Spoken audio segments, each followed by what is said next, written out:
Let's get back to it. Why Chris Cutrone is always right. Yeah, okay. You left out the second part. Why Chris Cutrone is depressed. Oh, I didn't know you wanted me to tell people. Yeah, of course. They go together because, I'm depressed because I'm always right. Sometimes you're punished for being right. Yeah. Which I certainly have been.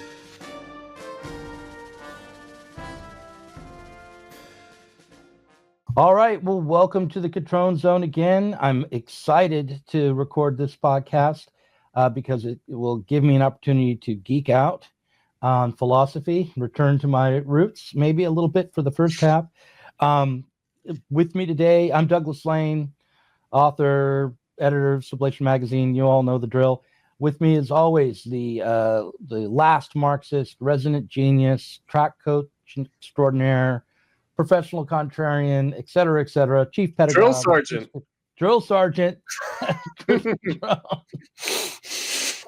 So Chris, the title on the thumbnail that you've asked me to put up is Why Chris Cutrone is Always Right. Is that okay? So I'm curious about that title. I mean, I think you're often right, mostly right. A good portion of the time you're right. Always right. Why do you want to put this forward as a challenge to our audience? Because I feel vindicated. Oh, okay.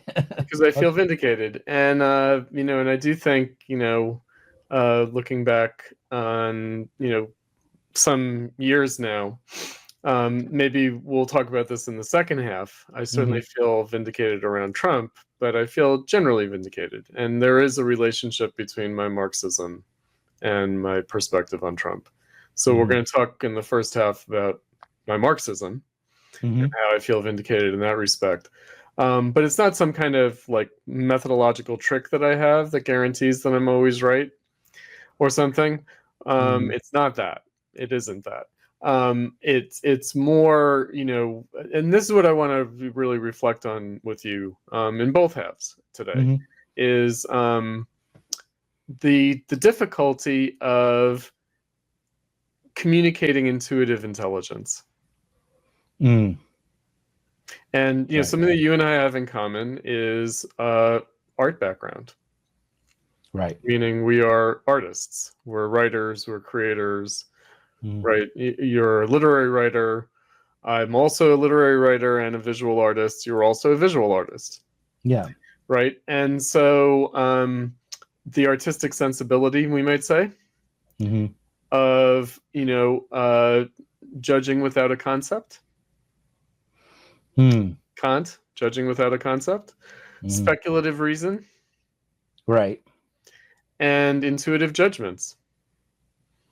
Intuition. And, something that can't be explained conceptually, that doesn't operate according to the understanding, has more in common with practical reason, but also goes beyond practical reason. Yeah. Just sort of that basic thing, like how does one, because I do think that politics is an art, not a science. To use a colloquialism, because usually we think of science as being very logical. And I do think that Marx, when he called his approach as science, did not mean just logical like that. Right. He meant what Hegel meant, science of logic. Where must the science begin? Wissenschaft. Kant also considered his philosophy to be scientific. It included things like intuitive judgment. In other words, can you reflect on your intuitive judgment? Can you try to communicate it, but also realize that it's not just a matter of logical propositions or ordinary propositions? Right. So I think that this is the difficulty, because if politics is to be scientific in some way, then there would still be the question of the nature of that science, because surely it isn't in the colloquial sense of deterministic.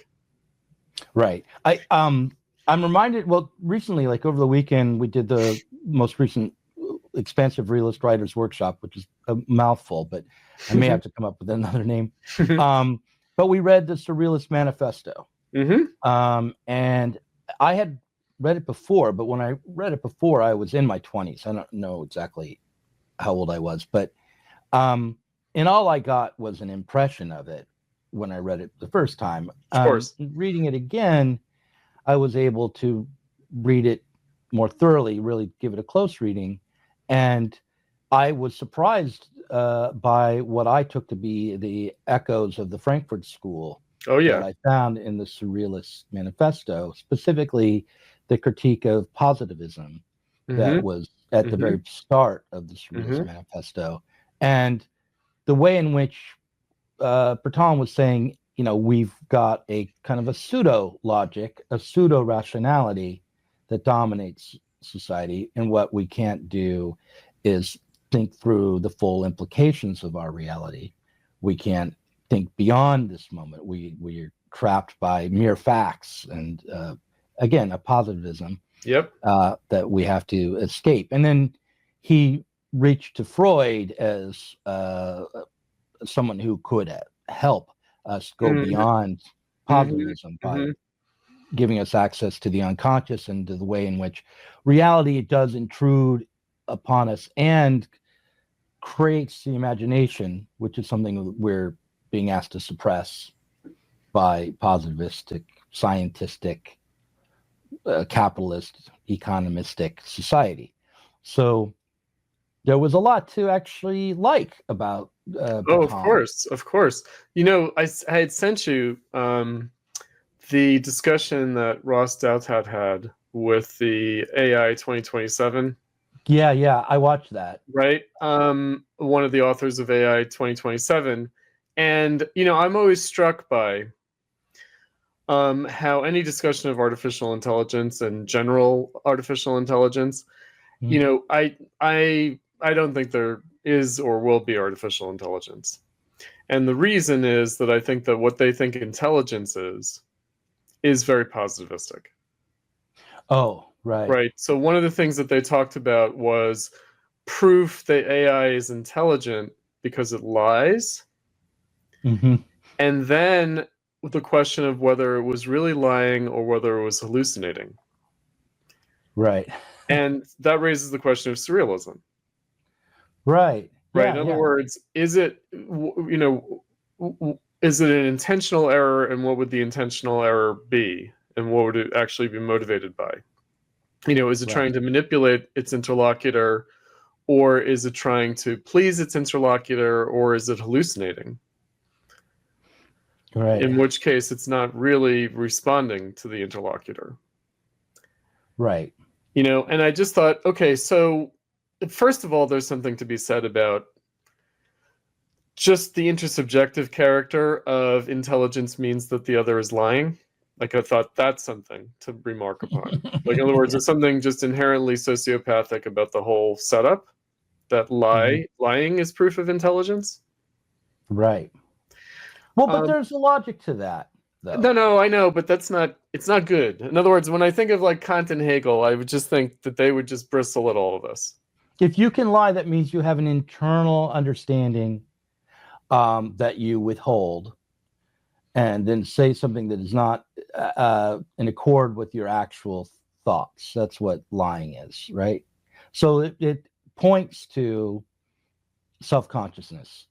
It seems to, but again, the definition of self-consciousness is what I'd take issue with, because it involves all sorts of things. Again, is it trying to manipulate the other? Is it empathy? You know, animals do these things. Right. Animals do these things. They deceive. They empathize. Right? But they're not self-conscious the way we are. And the main reason, you know, that I would uphold this is because they don't have society. Meaning, we have animal intelligence, animals have animal intelligence, but we have this other thing. We have, you know, society as a source of our intelligence and as a source of our self-consciousness. And not society in the sense of pack animals, no. Right? It's really the forms of thinking themselves and the social practices themselves, which are not just practical reason, because again, animals do practical reason. They figure things out. They do trial and error. Again, what I mentioned, speculative reason. That's what animals don't have. And they also don't have imagination. Right. Right. I saw once a documentary with Alan Alda about chimpanzees and about human beings and comparing their consciousness, the way they Right. think. And he said the difference between a chimpanzee and a human child is we think it might be that the human child will seek an explanation for something even when it isn't obvious. It will assume there's something that's Else. beyond the level of appearance that it will explain events. And that involves using the imagination, right? And now I want to segue into your piece, because this idea of there being something behind or below the level of appearance that explains the world that we see, I think that might be another way of saying that human beings are metaphysical. They have a metaphysical beliefs. That's right. Okay, right. So, and you're saying those metaphysical beliefs are not just socially determined, but are a product of the fact of society. Yes. Right. Okay. So, this question of metaphysics has come up again, I guess, in the Platypus Affiliated Society, or at least in the philosophy. journal. In other words, is philosophy metaphysics? And right. And what that would mean in a broad sense, but also in a specifically modern sense. So if we say that like Kant and Hegel are modern philosophers who are reinventing philosophy, Kant is beginning it and Hegel is completing it, then what we're really talking about is that they're putting metaphysics on a different basis than it was traditionally. Right. Meaning for them, traditional philosophy was naive as regards metaphysics, whereas they are self-conscious as regards metaphysics. And the question of society and history is key to that whole thing, and why it all comes from Rousseau. So there are two essays that where this is being debated. There's Suther and Velissaris' Karl Korsch, 1923, The Problem of Marxism and Philosophy, and then your response, which is On Philosophy and Marxism, a response to Suther and Velissaris. Yeah. So I want to quote from their essay. Okay. To start with. So they say, nevertheless, in a recent piece on the ends of philosophy, Cutrone falls below his own best insights in claiming that philosophy is just one specialization amongst others. Doctors and lawyers practice activities that define being the traditional object of metaphysics in different ways, and are hence ethically bound in different ways. Among scientists, biology has a different epistemology from physics. There are different methods because there are different objects. There is no philosophy that could or should encompass them all. Then they go on, even if the idea of a rational system was rendered obsolete by subsequent history, we must critically sustain the ideal of an absolute standpoint, of a true comprehension of ourselves as agents of history and change, and of society itself in its potential rationality. Otherwise, we risk contradicting the Marxian viewpoint that philosophy is a self-conscious recognition of the truth of society and of what society ought to be, and thus of society as totality, which must be transformed not piecemeal, but as a whole in all its aspects. And I have a little notes here on Go this. ahead. Just to be clear, what's at stake here is both epistemic and metaphysical. That is, the question is whether the world or society has a universal substance that is knowable. To make this even clearer, at least to me, I would point to the 90s and a trend in Hollywood movies that occurred in that decade. I remember there were a few movies that shared the same theme. Here's a list of some of them that I remember.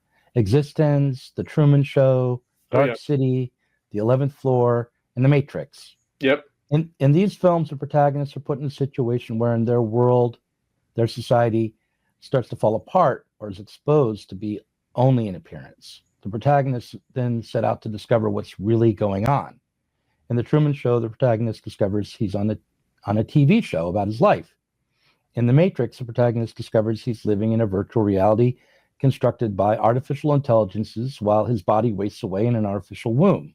In The 11th Floor, a programmer of a virtual reality discovers that what he thinks is a primary reality is itself a virtual reality. The metaphysical truths in these movies vary. In The Truman Show, the TV show, and the society that watches it is the metaphysical truth. In The Matrix, the lattices with the artificial wombs attached, along with the robot overlords, would be the metaphysical truth of that society. And in the 11th floor, the virtual reality program is the metaphysical truth. So the question being argued about between you and Suthers and Velissaris is whether Marxism must retain the standpoint of philosophy, especially Hegelian dialectical philosophy, in order to uncover or overcome the metaphysics of capitalism. In other words, does our industrial society contain a truth, an ultimate reality, like the reality that Truman is living his life on TV? Okay, so a couple of things that I want to say about that. So there's also the question of logic as metaphysics and the science of logic. Right. And so the idea would be that I'm too hastily throwing out metaphysics, whereas we need metaphysics in order to have self-consciousness in no matter what particular activity we're engaged in. And so it would speak to our ability to be self-legislating, autonomous, free subjects. That if we lack that critical capacity, then no matter what we're doing, we'd be unfree. Like we'd be in danger of falsely hypostasizing what we're doing or reifying what we're doing. So there are a couple of different layers to this. So I don't disagree with them about that, but I think that they misunderstood my point. And so it really has to do with, bourgeois social relations as a totality of freedom, meaning as something that is emancipating, revolutionizing all aspects of our existence, all aspects of our relation to each other, to nature, and to ourselves. Right. So I wouldn't disagree with them that the true basis of metaphysics is this kind of critical philosophy, speculative reason, right? That's really about the self-consciousness. It's not about external reality.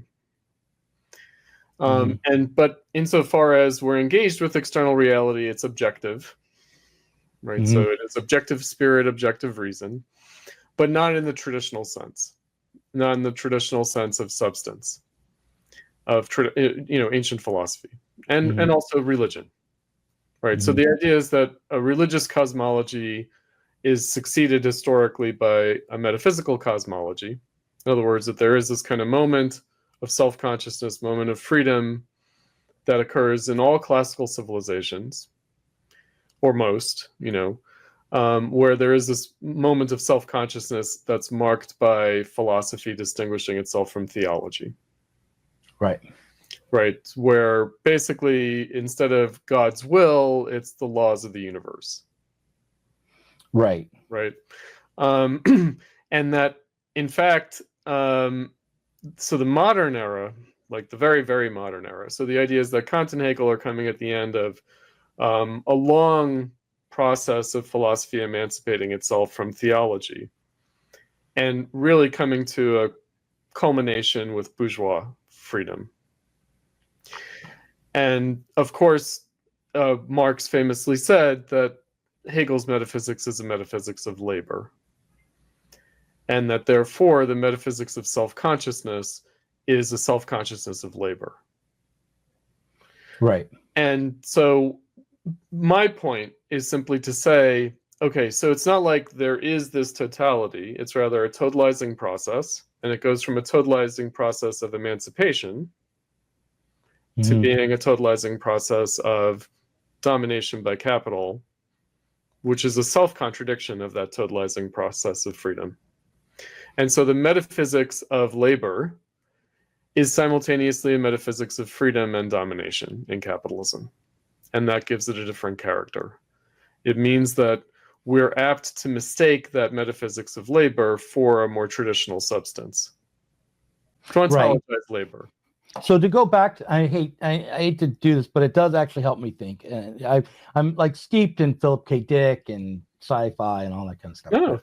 Yeah. When I gave these examples of let's say the Truman Show, for instance, that's maybe the closest parallel possibly, because it's what the truth is not some mystical force or a computer program that can be thought to be objective, but rather divine intention. Right. Say that again. Divine intention. Right. There's no divine the intention. The divine intention here is the intention of the TV producer. Right. Right.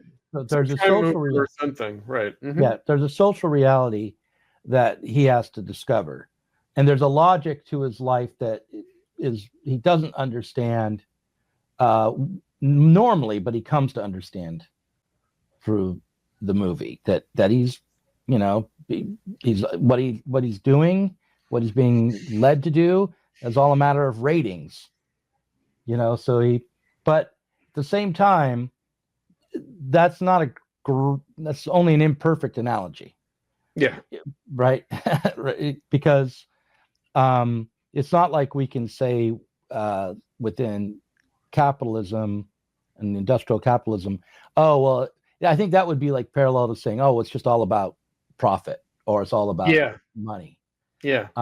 Right. And so if we're going to write a movie that's closer to the Hegelian point and doesn't slip back into a kind of religious, quasi-mystical approach, we would have to say, we'd have to have Truman at least somewhat aware of his role on TV and be behind it in some way, and then discover how his own activity is creating the unreality that he's in. Something more like that. Is that helpful? Right. It's so I think that's something like the Truman Show or like the Matrix. I think that what it does is it sort of poses things as where we have put society or the system in the place of God. And yet this system or the society is also our own creation. Right. Right. And so it's really what's good about them as metaphors is that, or as allegories maybe, is that they do get at this contradiction, which is that we're in a trap as if controlled by the gods, and yet the gods are our own creation. Right. In both, like the Matrix and in the Truman Show and in the 11th, all of them, actually. Yep. And so, I mean, what's interesting is that on the one hand, it invites like the idea that these are like Marxist allegories. They might be Heideggerian, though, instead. How's that? Well, because in fashioning the world as we do, we actually elevate this other principle as a kind of divine principle, like techne. In other words, that Heidegger would put the emphasis on the fact that we've made it the way it is, but making it, how have we made it? Oh, right. Right, to sort of look closely at that rather than be naive about that. It's like this Faustian morality tale. It is. Yeah, it is. Yeah, very much. Exactly. And so, that's why, Heidegger's a romantic and ultimately a Christian thinker, ultimately a Catholic thinker. Because, again, according to Christianity, we do have a certain amount of freedom. We do. Right. We have enough freedom to kind of screw ourselves over in a fallen world. Right. And lose sight of the, God's salvation from that fallen world. Right. Right. And so it's all about so again, it's kind of like, do we submit to technology and maybe we've created a situation in which we inevitably submit to technology, or could we be more circumspect about it?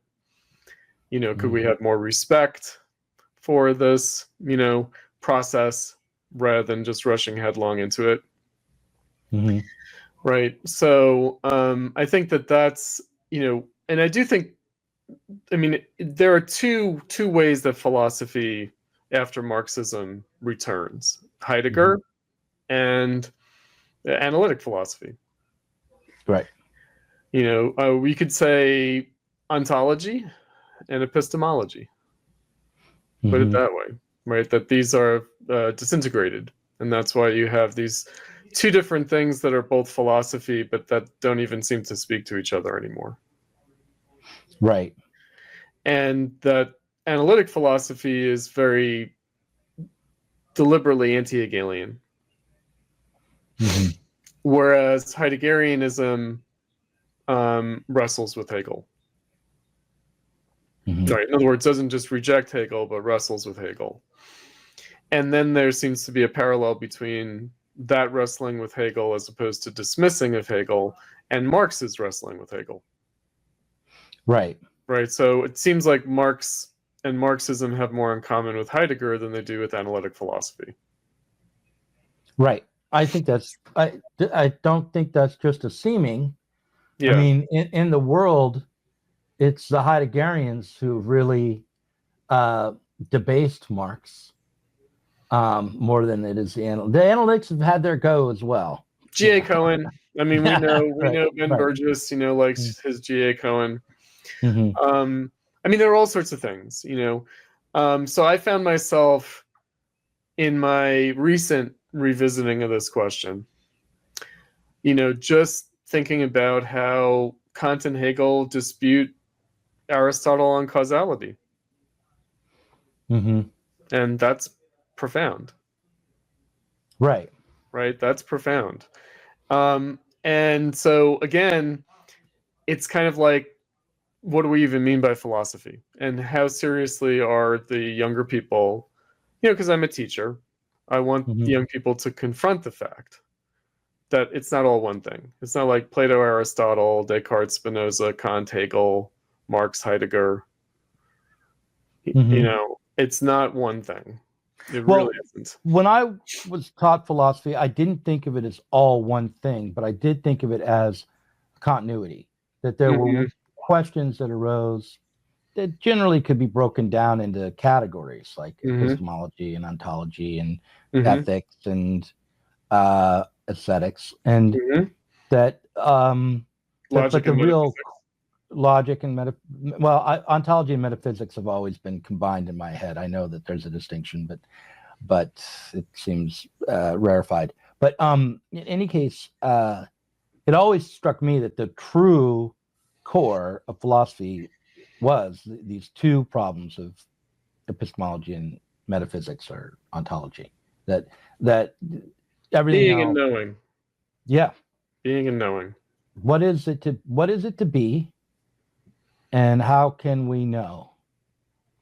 And those were the big problems. And I did, when I finally read Hegel, well after I got out of Portland State, I really thought, oh, this is how you resolve the question of being and knowing. This is the way you see them as interconnected through Hegel. But as a kind of becoming. Yes. Right. It's not that you simply are what you know, but that you through your understanding you become. And that is a process. So that, self-consciousness. Yeah, self-consciousness. Self-consciousness, which, by the way, is a very tricky, problematic, it is philosophical thing. It is. Just the other night, I was talking to Fran, my girlfriend, and I was trying to explain to her why I couldn't just simply be convinced that AI would never be self-conscious, because I did see that there was some kind of, like, sure, the silicon is different than our neurons, but the question is of consciousness is in both places. Like, how is it that a brain generates qualia, which seems to be not just a different, it just seems to be completely different things. The physicality of the brain and the subjectivity of qualia are at odds. There's a divide between that cannot be penetrated. There's no pineal gland solution. Right. Exactly. The third eye. Boom. Right. Exactly. Right. No, I mean, it's I mean, what I'd say is that, there are different ways of approaching the question, and that, I mean, Marxism is Hegelian and Kantian, because Kant is there too. It's not like Kant is the dualist and Hegel's the monist or something like that. And even like supposed Cartesian dualism isn't what people say it is. It's not. Right. And so I think that, obviously Marxism is not philosophy. So what is it? It's politics. It's political self-consciousness. And, and it's about changing the world. And, not just understanding or interpreting it. And it's about a new problem that Kant and Hegel didn't face. But I do think that, he proceeds with the same assumptions that they had, that Kant and Hegel had. And so, I think that, the theses on Feuerbach, basically, I think that for Marx, the starting point is we are and we know. Right. Meaning the question is, well, two things. One is philosophy as a formal thing, right? So not just equivalent to thinking, right, but as a formalization of thinking, and as in that way a specialized discipline, right? So you could say everyone in society is self-conscious, but not everyone is a philosopher, and you don't need to be a philosopher to be self-conscious.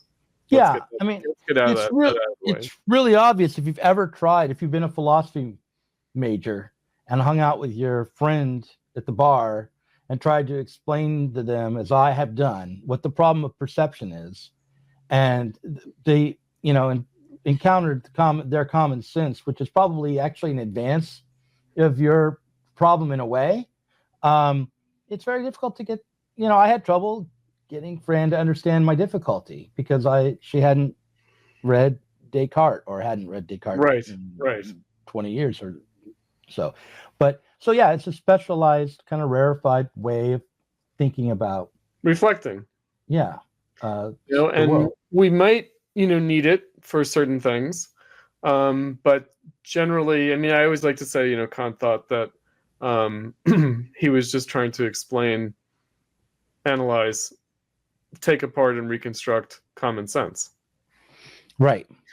And it's not that Hegel disagrees with Kant on that, not at all. And, so that we've achieved a certain level of self-consciousness and a certain level of freedom and the exercise of reason as a function of social history, of societal transformation. Then the question is, what happens to that in capitalism? In other words, what happens between Hegel and Marx? Why does Marx need a second go on this? And it's not as simple as,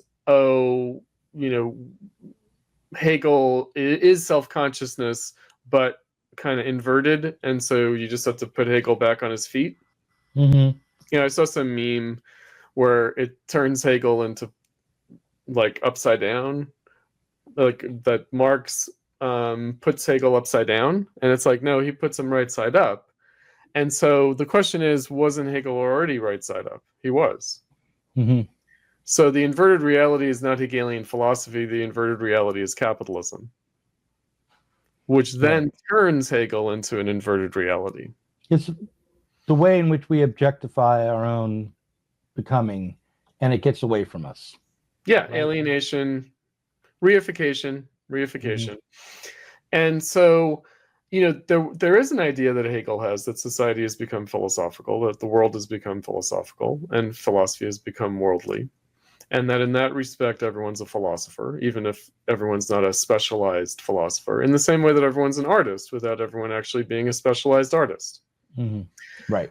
Meaning that, there is something artistic about reading literature, watching a film, listening to music, like that the listener is a co-creator, the reader is a co-creator, the viewer is a co-creator of the art, meaning it requires the exercise of the imagination. Right. And the artist is a specialist in objectifying and making shareable an aesthetic experience that nonetheless has to be had by the listener, the reader, the viewer themselves. Otherwise, the artwork is just this dead thing. It's just this inert object. So I agree with, like, we're simpatico here, but my question is, how are you and Suthers and Velissaris out of step with each other? Well, they were saying that I was overemphasizing change rather than continuity. So to get back to your point, that you understood that there were different philosophies, but you saw them in continuity. And I think they were emphasizing continuity as well, and I was emphasizing change. Okay. And the reason I was emphasizing change is that I do think that Kant and Hegel are inadequate to get at the problem of capitalism. Okay. And I think that the problem of capitalism is historically delimited and can and should be overcome, or at least that's the wager.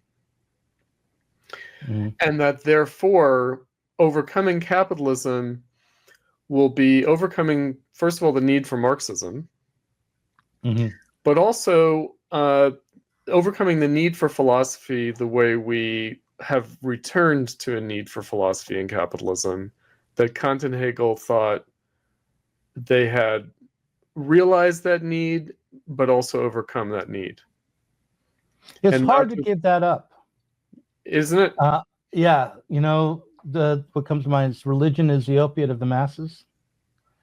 Philosophy is the opiate of the intellectuals. Right. Yeah. You get this like, oh, this high, this sort of like, oh, and it's great. I mean, I'm not like against that intellectual pleasure, but we can't mistake its importance. You know, art's not but I want to underline and underscore the point that part of the delight you take from wrestling with very difficult epistemic ontological paradoxes, say, is the confusion. Productive confusion. Yeah, it is the feeling of you not quite fully. It's not common sense when you have these insights. They're not common sense. They're not just, you know, to be taken up and used.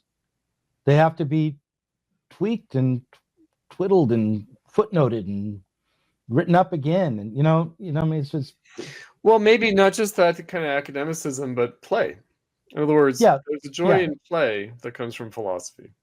Yeah, that's true too. There's a kind of a process of thinking. There's a kind of exercising of thinking. I think that Heidegger has a term, ecstatic temporality of thinking, right? And ecstatic in a very literal sense, meaning that it puts you outside of the empirical space and time you happen to be inhabiting. Right, which is really a good thing, actually. It is a good thing, but you could say that that's true of all of these objectifications. Like, it's true of the reading experience. I'm just thinking of an essay by Benjamin where he talks about how just reading is itself this ecstatic state. Yeah, absolutely. Because you read a novel from 50, 100 years ago, and you are in contact with the thoughts of someone who is not the same as you, and you have to do the work of putting yourself even just reading a news item on the internet, that it's, the way he puts it is that it's a fusion of like language and sound and vision. In other words, that as you're reading the words on the page, you're hearing them, you're seeing the characters on the page, and you're imagining their reference. Yeah. You know, and again, animals don't do this. Right. And so, you know, so humans do it. And we do it because we are members of society. You know, we're not just these robots that society has programmed. We're members. Let's say a bit more about that, because to be a member of society is not the same thing as being a member of a church or similar. Okay. Similar. Or like, do you have to have the third estate struggling to be free in order to be part of society? Or there are two answers to that question. So there's society and there's society. So you could say there's society as the artificial community, So there's the human revolution. So when humans invented art and language and religion, then they no longer were the social animals, but they were the zoon politikon, the political animals. They had lived in an artificial community as opposed to a natural community, right? So they were no longer a simian horde or primate, group. Wolf pack. Right, whatever you want to call it, right? Bonobos, chimpanzees, whatever. Violent, or a violent pack or a orgiastic pack, whichever, right? But when we stopped doing that and we invented these things that are all invented at the same time, language, religion, and art, then these are objectifications of spirit, to put it in Hegelian terms. They are forms of self-consciousness. Right. And so we become self-conscious in and through those forms, and it's impossible for us to be self-conscious without those forms. Right. Right. And again, that's different from the awareness that an animal has of its own existence. It's just not the same thing. Right. Because we are aware of our animal existence, of course, but we're aware of our other existence, namely as members of society. So why is it important to emphasize how society now and the philosophy that might be worldly is going to be different from Kant and Hegel's philosophy? Because we've experienced a real crisis of bourgeois self-consciousness. And because of that, the need for philosophy comes back in this very peculiar form. And it's basically, my argument is that philosophy has become ideology, right? So false consciousness. So when we say false consciousness, we don't just mean like a thinking error or a mistaken, a misapprehension. False consciousness means a false self-consciousness. And what makes it false is that we reify it, we hypostasize it, we naturalize it, we eternalize it, whereas in fact, we're tasked in capitalism with changing it. Right. Meaning that we are coming up against the limits of a bourgeois self-consciousness for dealing with the problem that we have in capitalism. So how, in philosophical terms, I mean, maybe I'm asking you to do the impossible here, but what kind of self-consciousness do those who want to return to Hegel have that limits them politically? Okay, so I think, this actually gets to the heart of the matter. I think it's because in capitalism, we want to restore bourgeois social relations. We want to restore bourgeois freedom. We want life, liberty, the pursuit of happiness. We want liberty, equality, fraternity. We want to reestablish labor as the basis of our participation and our recognition. I think that, we want freedom, autonomy in bourgeois terms. Right. That's fine. That's great. And the working class, in its struggle for socialism, in its proletarianized state, motivated to achieve socialism in capitalism, in industrial capitalism, is trying to restore the rights of labor. Bourgeois right. Right. That's what we're talking about. And they do so according to a bourgeois self-consciousness. And that, again, capitalism is a constant affront to that. And so it does seem like the capitalists are avatars of an inhuman process that is turning people into animals or machines, basically into automata among the automata. Right. That we're being replaced by robots and we're being animalized, but we're refused even the dignity of the animal. Right. So it looks like we're trying to achieve bourgeois freedom again, trying to put it back together after capitalism has destroyed it, and that's the way it must necessarily appear. Meaning, that is true. However, it's also false. So we've talked about this, about how false consciousness is true consciousness, however self-contradictory. And it's why you can get, these like Nick Land people and this kind of thing. You could have right accelerationism and left accelerationism, Mark Fisher, where it's like, okay, freedom means letting technology displace the human. Right. Right. And that seems plausible to some people. And, to enough people, I suppose, I don't know. Or it becomes like a dream, or maybe we want to upload our consciousness into a computer or something and get rid of our neuroses that way, I guess, or something. I don't know. I don't know, like what. Well, live forever. Yeah, live forever. But I think people see it as some kind of solution to their problems, like not just the immortalization of their problems, right? Because that would be a hell. But right. Have you seen this movie called Limitless that came out? No. Oh, Fabio Vicky is about to. It came out in 2011.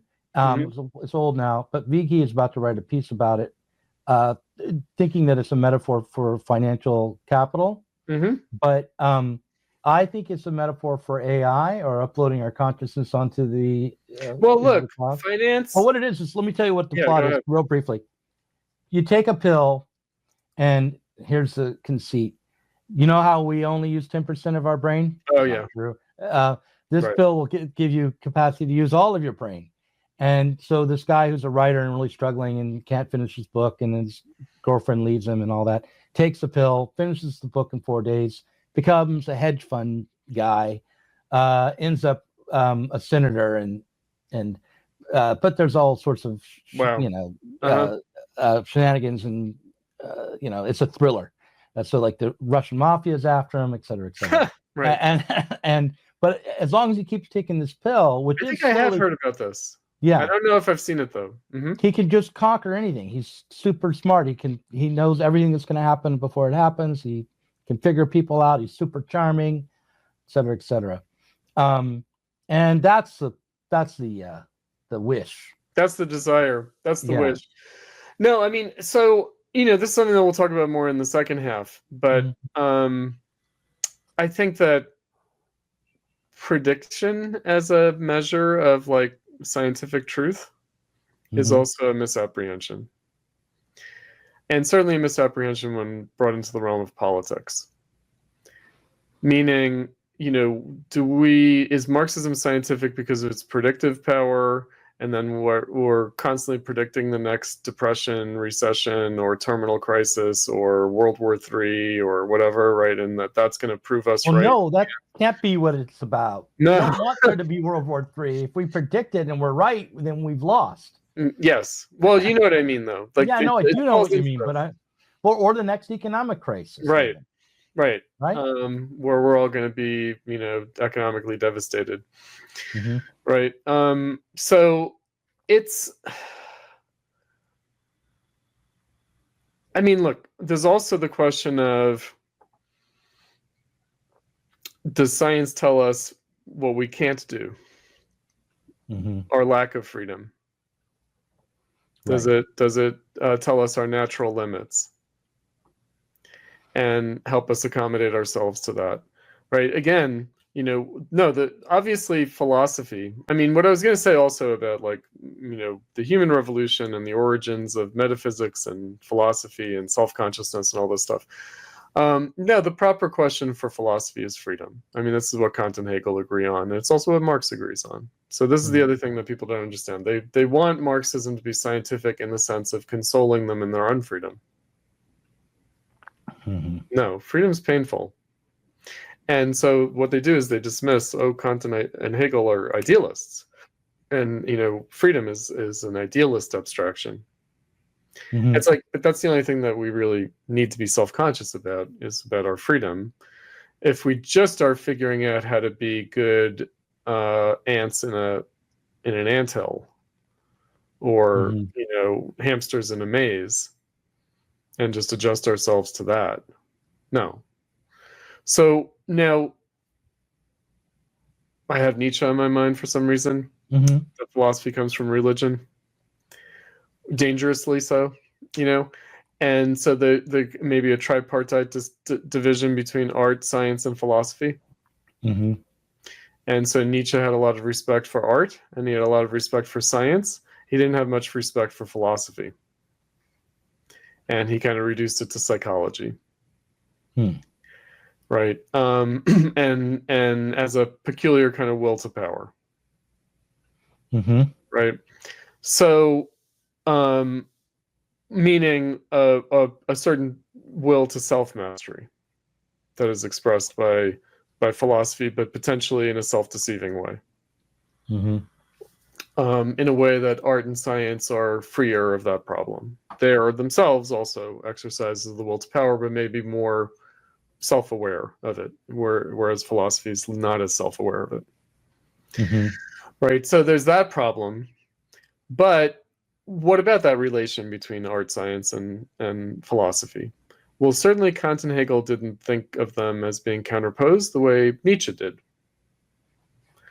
And also Marx wouldn't have thought of them as counterposed in the way we have come to naturalize that.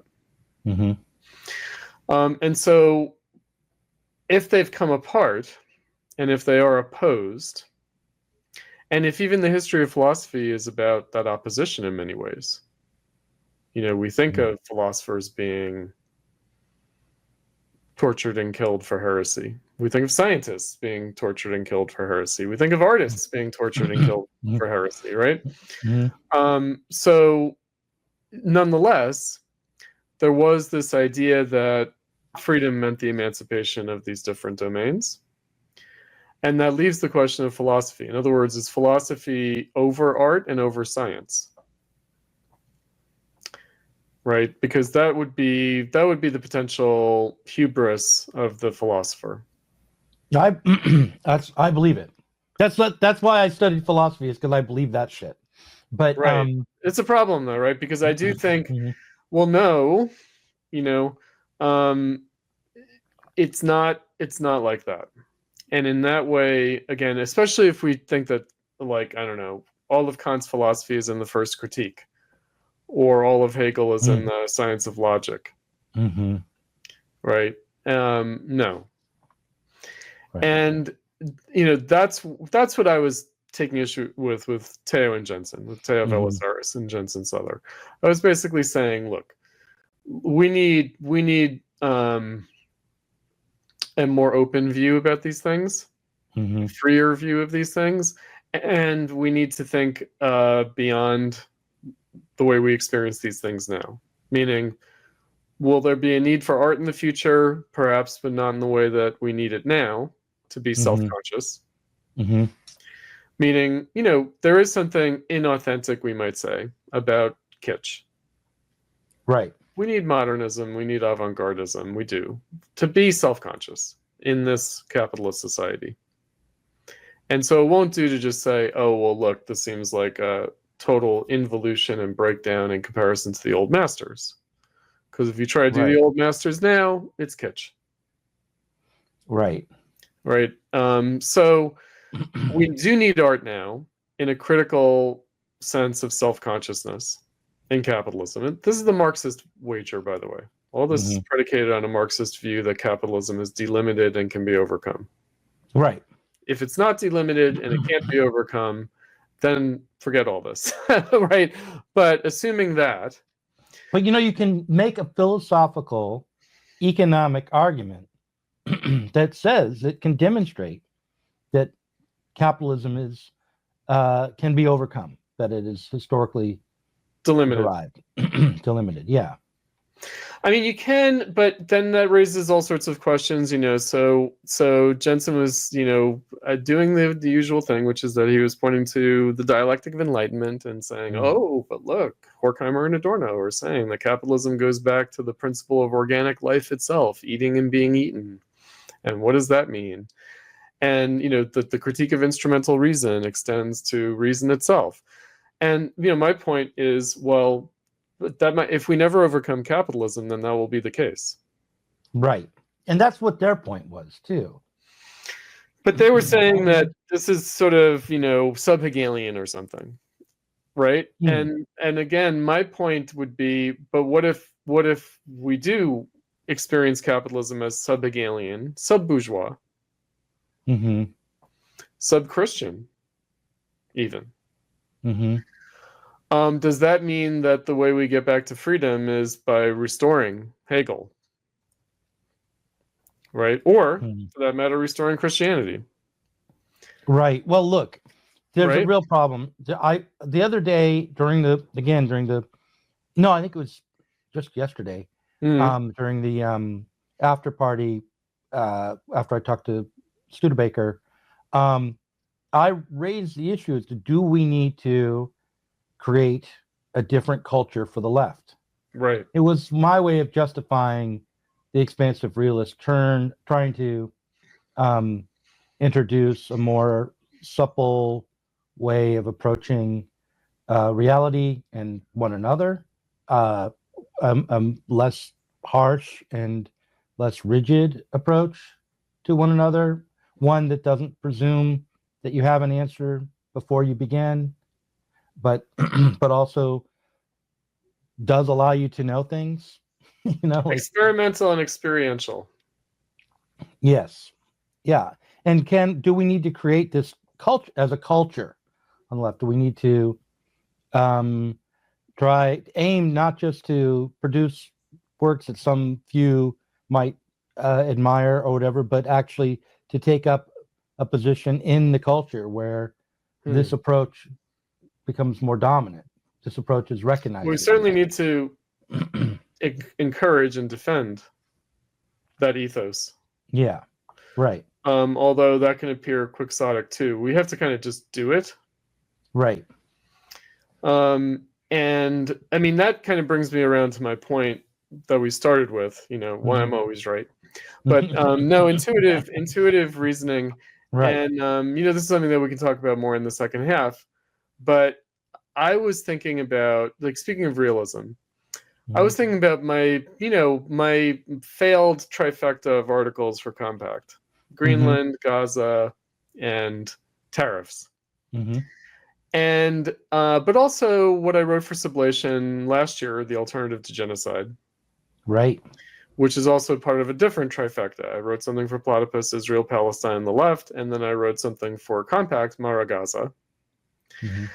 And I think that maybe even going back to 2020, to things like the Republicans and riots, but also the American Revolution and the left, things that we've talked about and that are in my books.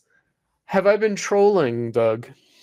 Have I been trolling? And is my simpatico with Trump the fact that he's trolling? And possibly. But then I feel like, actually, the thing with the left, but also the right, you had that conversation with Wyatt, also the right. It's not that I'm trolling people or that Trump is trolling people. Reality is trolling people. Reality is trolling everybody in this moment, because we are living through a crisis and change in capitalism. And so just confronting people with reality seems like trolling. Right. Well, Zizek's the reason Slavoj Žižek is a major figure, the reason he kind of rose above the pack and seemed so important. And people always drew parallels between me and him from my earliest days teaching, actually. Really? Yeah. Yeah. Was because he was kind of trolling. Not exactly, but he would risk being offensive. He would risk provoking a response, and not merely because you could say everything Zizek says really in a way that's inoffensive and that makes it easy for people to take up, so easy that they don't.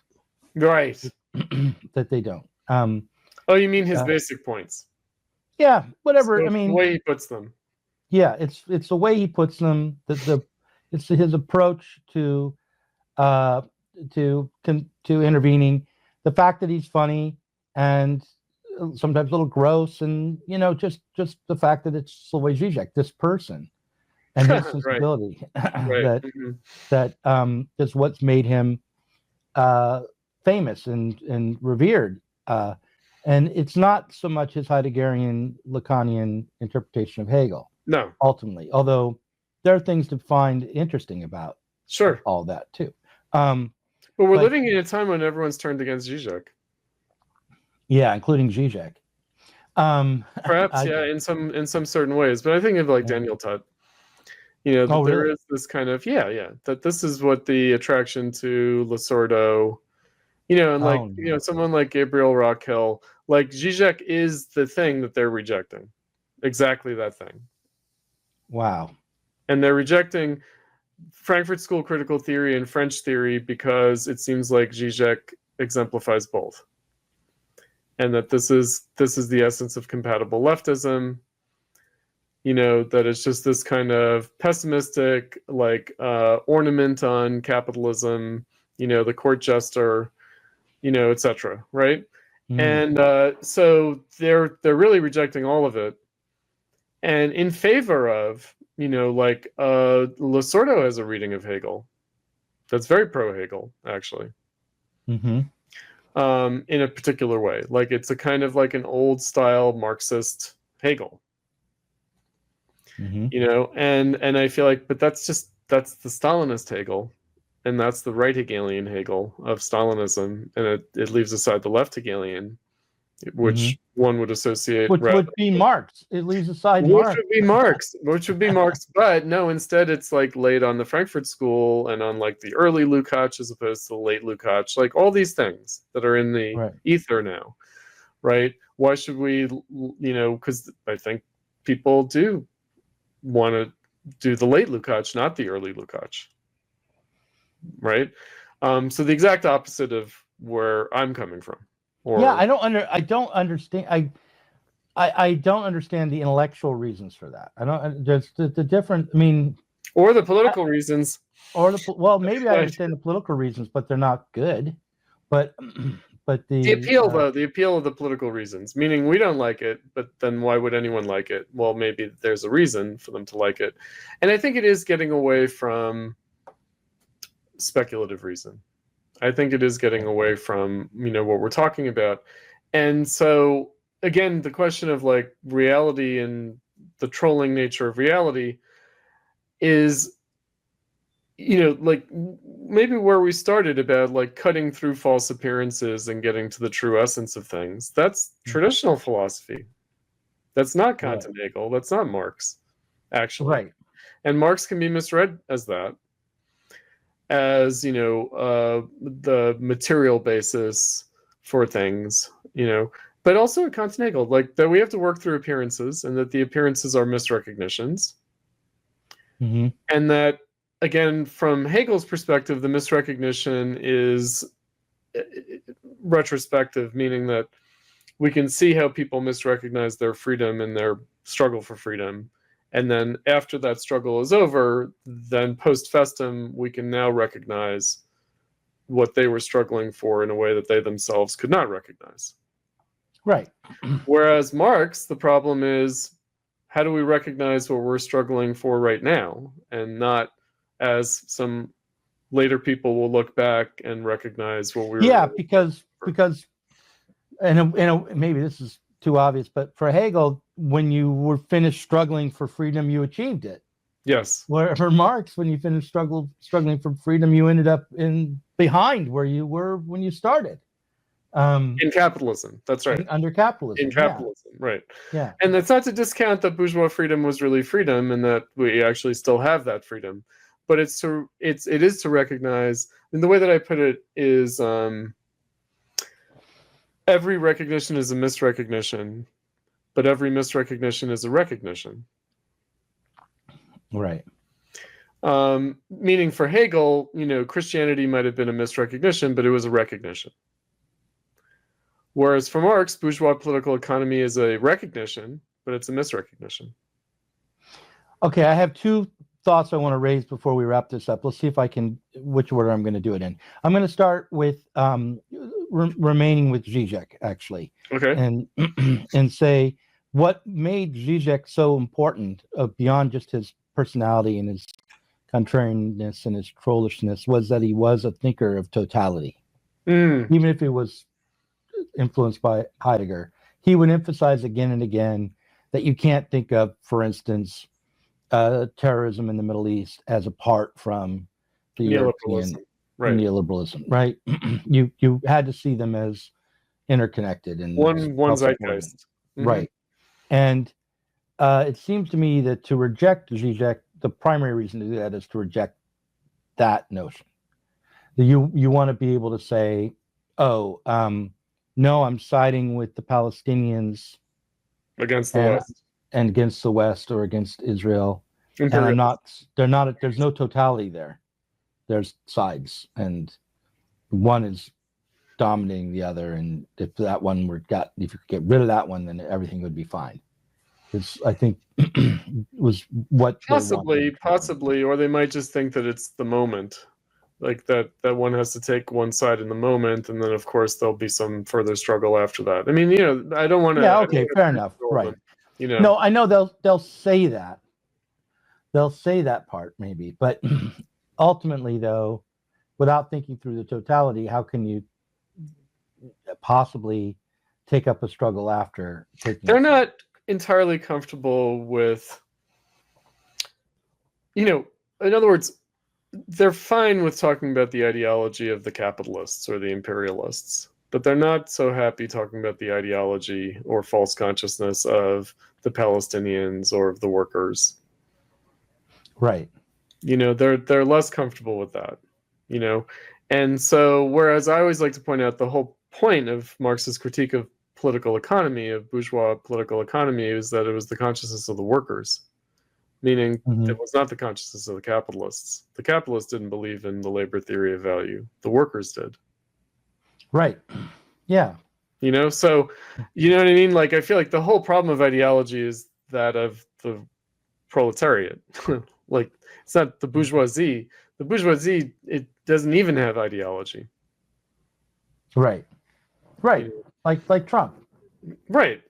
I mean, the funny thing about Trump is that Trump is Trump and Trump is Trump, meaning he was a businessman, real estate mogul, charlatan, whatever he was. Yeah. But then he's, Mr. Smith goes to Washington. He's Citizen Trump and he's president. And I think that he really has tried to rise to the occasion. Meaning, trying to be a statesman, trying to do something, do his civic duty. Which makes him as whatever he was to begin with. Just by trying to be a statesman, he's well ahead of most politicians on the. That's true too, yeah, because they're much more cynical about it. That's right, and so that's the charming naivete of it, but also the kind of frightening character of it, because it's like, oh, does he even know what he's doing? We'll talk more about Trump in the second half, but I want to bring up this. I don't know if it's going to go anywhere or not, but I remember I made a video about Laurie Anderson that I had you watch, and you said to me that it was too cerebral for your taste. Her music, not the video. That overall her art was too cerebral. And recently you gave these lectures to your students about modern art and avant-garde art. And postmodernism. Adorno was kind of critiquing Hegel for being an apologist for the way in which art had become critical. Or that this retreat into philosophy and art was something that Hegel apologized for, thought was actually an advance, and Adorno wasn't so sure. So is this need for philosophy, even in, say, in my art, a symptom of a regression to you, or is it a symptom of this mistaken desire to remain in and reform bourgeois society, do you think? I mean, it might be. I mean, so it really comes down to, what we make of that. That's actually something that I've written about also, but it's going to be in the third book, which is about art and Marxism. Which is, so there is an analogous situation with art and philosophy, and yet there is also this question of, does art need philosophy to be itself? So what Hegel described as the romantic condition of art, and that we could say becomes coextensive with modernism. Modernism is an outgrowth of romanticism, and romanticism felt a loss of the bourgeois canon, and therefore of the canon of art history itself, like per se. And that's why Romanticism always has this kind of wanting to go back to the Renaissance, wanting to go back to the Middle Ages, wanting to go back to classical antiquity. It likes like primitive, so-called primitive art, non-Western art, because these seem to be integral in a way that was impossible for art and literature to achieve around the turn of the 19th century.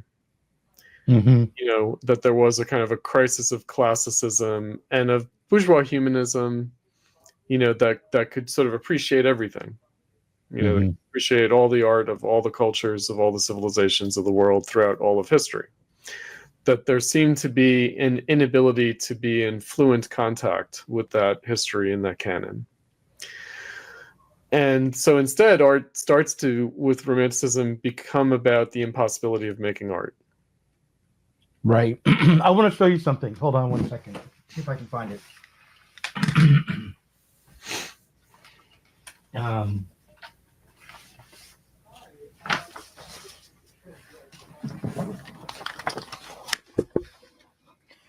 This is a photocopy zine that I made.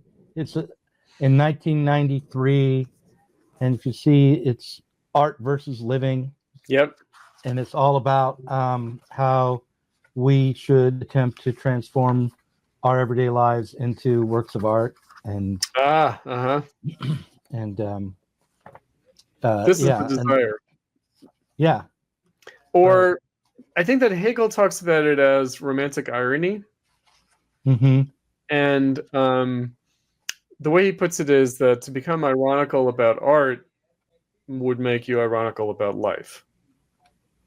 Right. No, but that's right. Because in order to, you have to like view your life from as if it's all taking place on the other side of a pane of glass.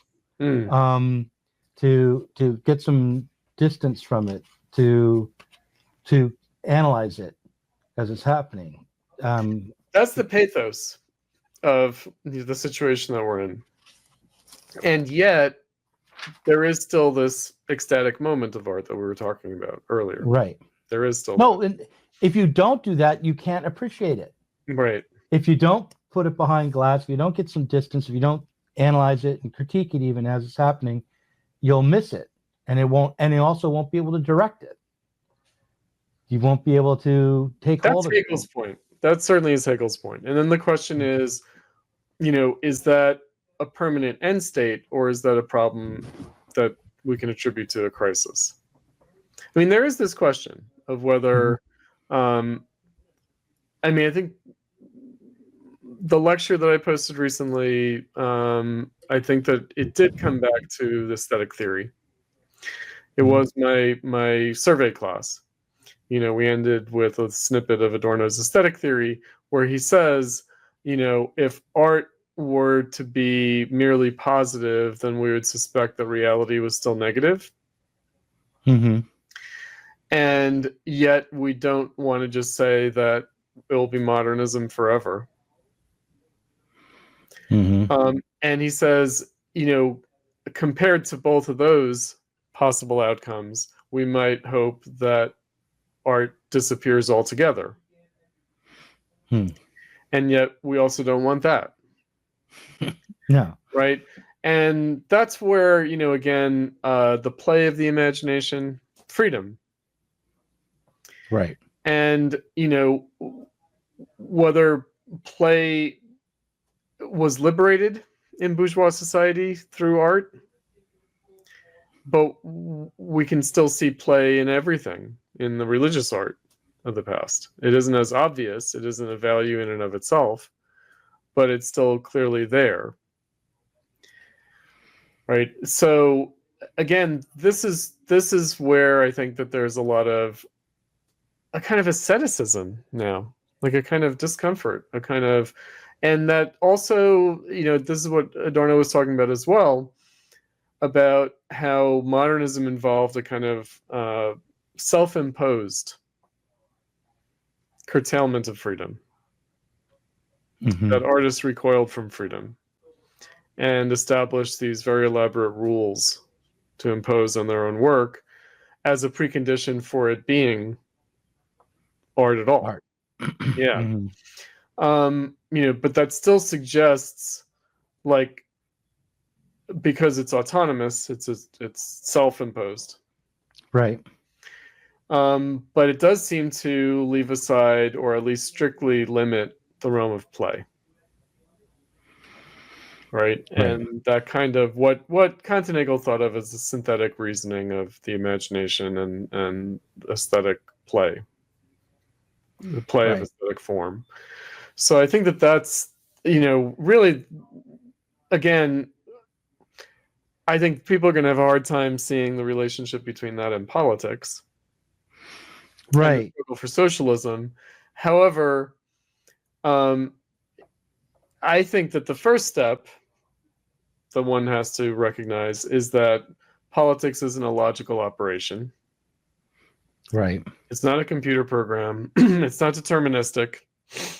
It is going to involve exercise of judgment along the way. Mm-hmm. It is an art, not a science in that respect. Mm-hmm. And that it therefore will involve intuitive reasoning. And again, my diagnosis, which may or may not be accurate, but I think it is, Mm-hmm.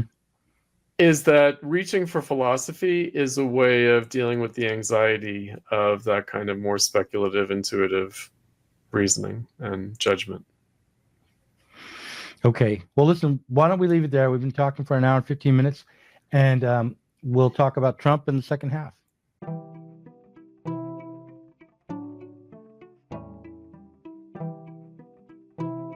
If you enjoyed this conversation, please do consider supporting us on Patreon. Our patrons help to make sure that Sublation Media can continue to provide interviews, videos, books, and articles that are critical of the left from the left. If you are tired of remaining stuck within bourgeois ideologies and politics, help us sublate them both.